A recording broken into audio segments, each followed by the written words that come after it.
Hello, hope you're all well. Thank you very much for coming and watching this short video. It's only a short video, this one. I've been doing some work on my TD5 today, replacing an injector loom, but that's another video. And also got a job to do is replace the Sterring dampener as well. So if you don't know what a Sterring dampener is, I will flip the camera and I'll show you exactly what it is.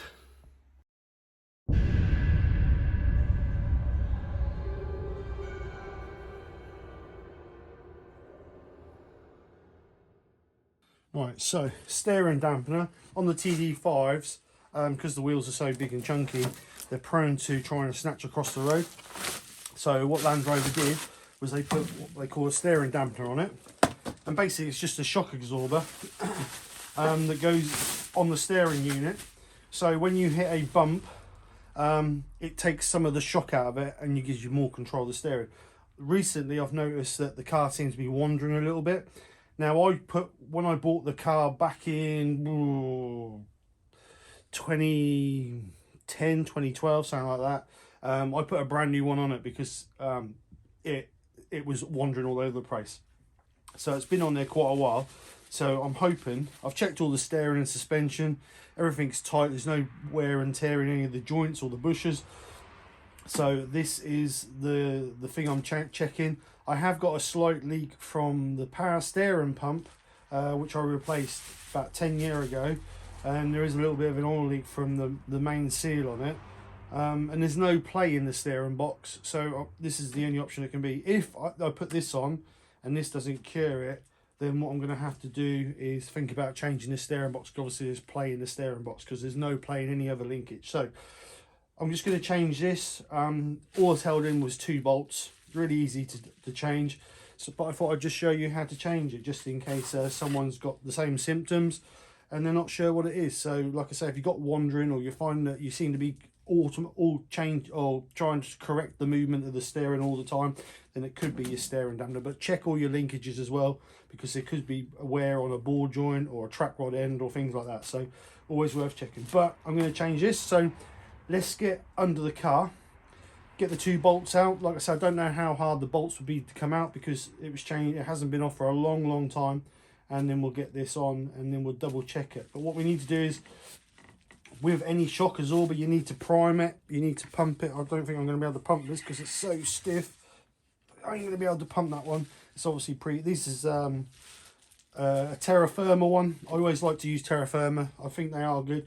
Shock absorbers and anything like this, Terra Firma always gives you the best bit, and you get value for me. A little bit more expensive, but they are a lot more heavy duty. Right, so let's get the camera moved under the car and then let's get this fitted. Right, so this is the dampener fitted on the steering system. 2 bolts, 1 hair with a nut on the back. And then if I move the camera up here, I don't know if I'll be able to see it or not, because you'll be able to see it, should I say. And then there's another one up there. So what I've done is I've cleaned them up with a wire brush, and I've also given them a little bit of WD-40. So I'm going to get this one undone first, and then that one, because that'll drop out, and then give me that one there. So let's move the camera back. It's going to be a bit tight under here, but I'm going to try and get you where you can see. Bit of light, there we go. So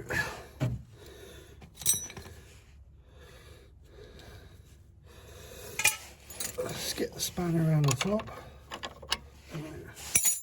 Always pick up the wrong one first. Should come around back here.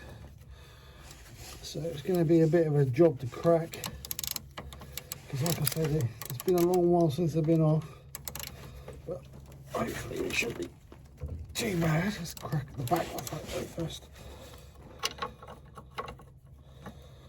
Go that way.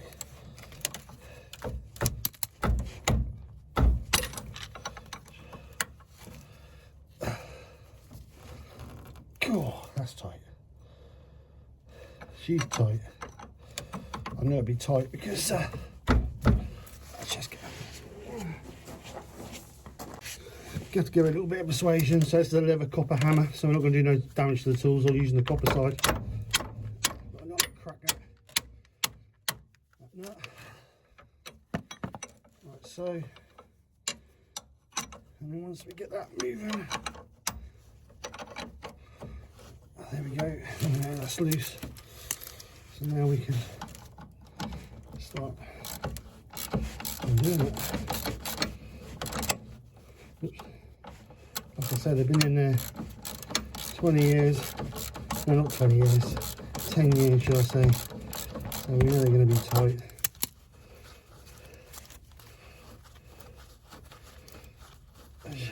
Right, so let's get this bolt out.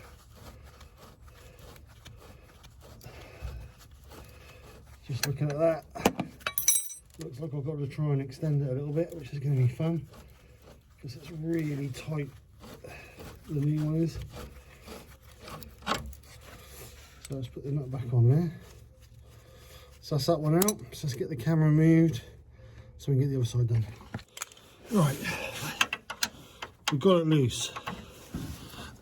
A little bit of swearing, a little bit of cursing, but it's loose.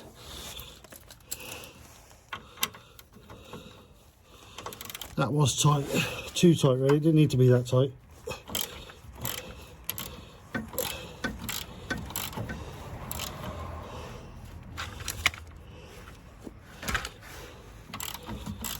Right.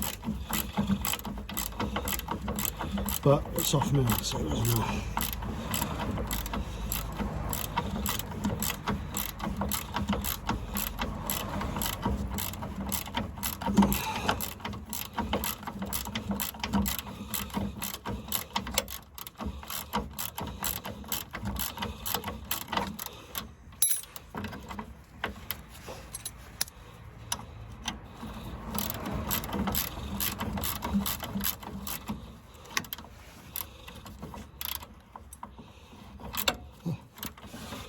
Tight to the last thread.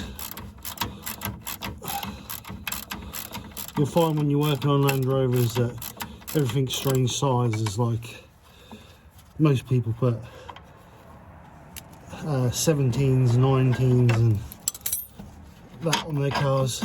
Land Rover uses sizes like 18s and 15s. Right, so there's the other one, and it's quite easy to push and pull in and out. So I'm wondering whether that is, there is quite a easy movement there. So let's get rid of that one. So let's put that up there. So put that one there. So let's get this bolt back in up here.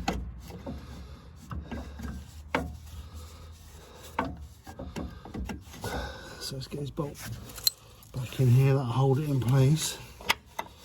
Oops.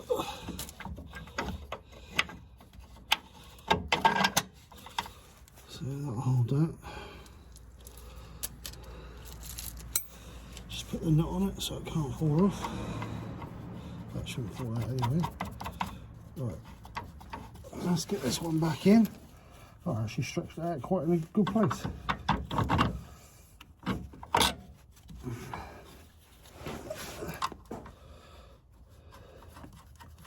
So let's get this one done up, and then I'll check the torque settings on it. Don't need to be really tight. Like I say, it's a little bit stress run, but not a great deal of stress run. So let's get this one done up.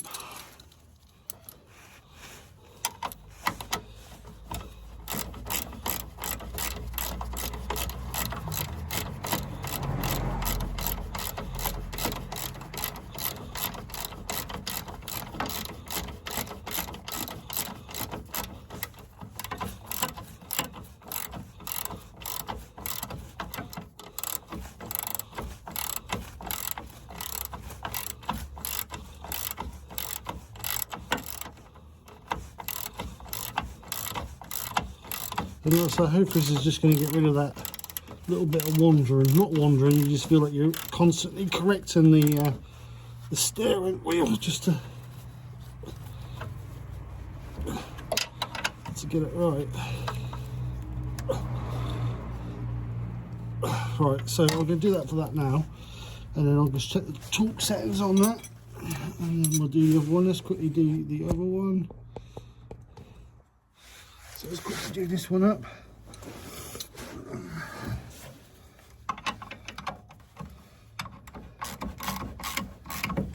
my arm working away so that you can see.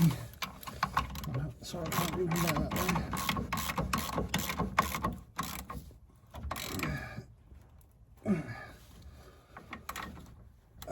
So let's just go check the torque settings on that, and then we'll just torque them up. I'm actually quite shocked. The actual torque settings on is 125 Newton meters, which is pretty high. 120, 125, which is actually surprising. I didn't think they'd be that tight, to be honest.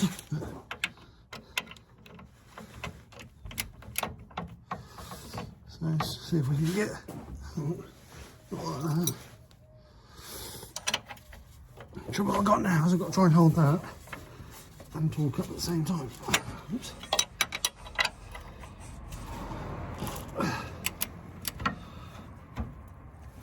£125 Newton meters is quite a lot, so we want to make sure.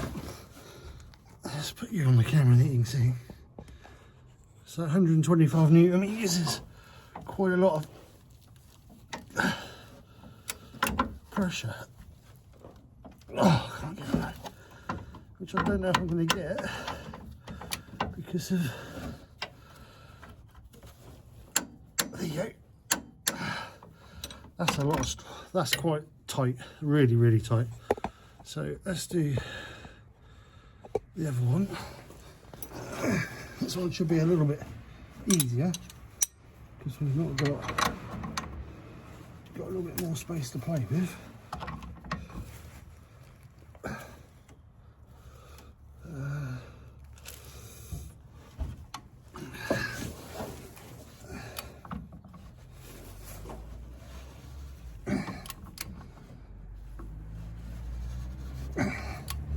I am surprised that they are that tight. No wonder they was tight coming off. Like I say, it's been a long while since I've done it. Right, so that's the bar changed, the damper changed. So I said earlier that I had a bit of a leak from the Sterring box.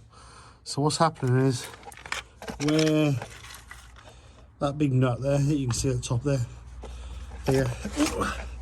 here, there's a main shaft come through there, and what happens is the seals leak where it comes through the box, and then the oil runs down this arm and just drips off a hair, which you can see, hence why there's oil all on this bar here. It's coming a little tiny. I mean, I don't put any, well, I'd perhaps put, I don't know, 30 millilitres of oil in the Sterring box every year, but a little bit of oil makes a lot of mess. So yeah, so if this doesn't cure it, then obviously I need to do that anyway. It's cheaper. I've reconned them and eventually they leak anyway, so you're better off just buying a second-hand reconditioned box off of eBay for about 150 quid. They are a pain to change because this has got Acer on it, advanced cornering system on it. So they are a pain to change because of all the Acer pipes, but if you've got one without Acer, they're not too bad to change. But like I say, they are a bit of a pain to change with Acer on. So when you're doing, obviously, checking Sterring linkages, you want to be checking this linkage here, see if there's any play in it. There's another one this side. You want to be checking, make sure there's no play on that. And then what you got on the back side of this wheel, there is another bar that you can just see. If I put it there, you can just see there.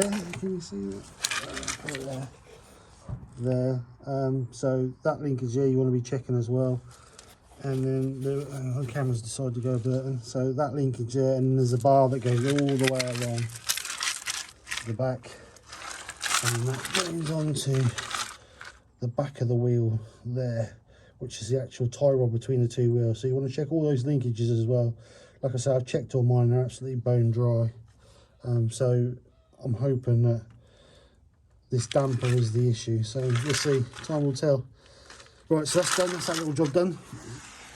So that's that little job done. Time for a cuppa now. So I was meant to say to you, the tools you need for that job are a 15mm socket and an 18mm spanner, and obviously a torque wrench, because you have to torque it back up. And I was actually amazed. I thought it may be 40-50 newton meters, but 125 newton meters, that's really tight. I know most suspension components are really tight anyway, but to me that surprised me. But anyway, just a simple little task. As you can see, this one pulls in and out quite easy, and there is quite a bit of play in there on that initial movement, and that's what I think is causing me a little bit of wandering.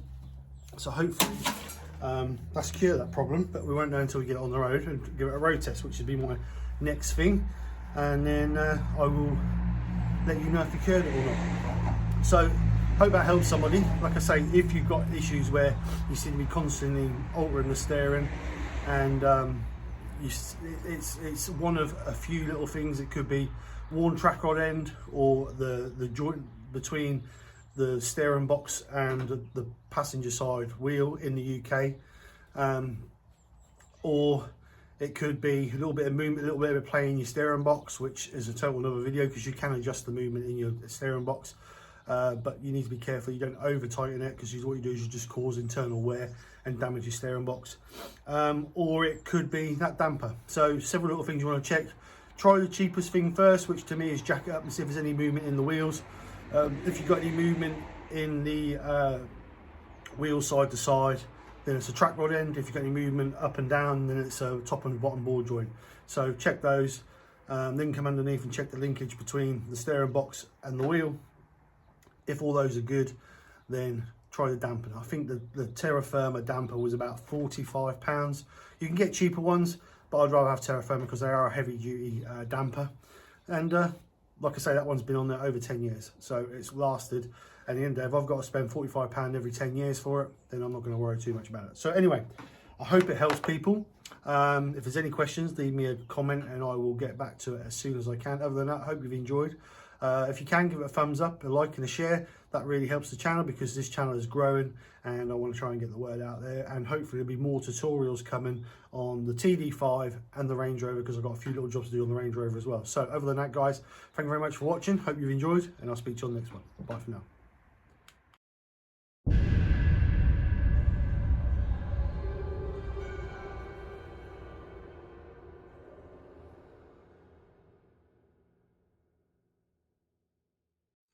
Just a little bit of an update on changing the steering dampener, just to go for a road test. And all the movement is, not movement has gone, but the constant trying to keep correcting has gone. And there's still a little bit of play in there, and I think that may be down to I need to adjust the steering box a little bit. But other than that, it's a lot better. So hope you've enjoyed. Thanks for watching the video, and I'll catch you on the next one.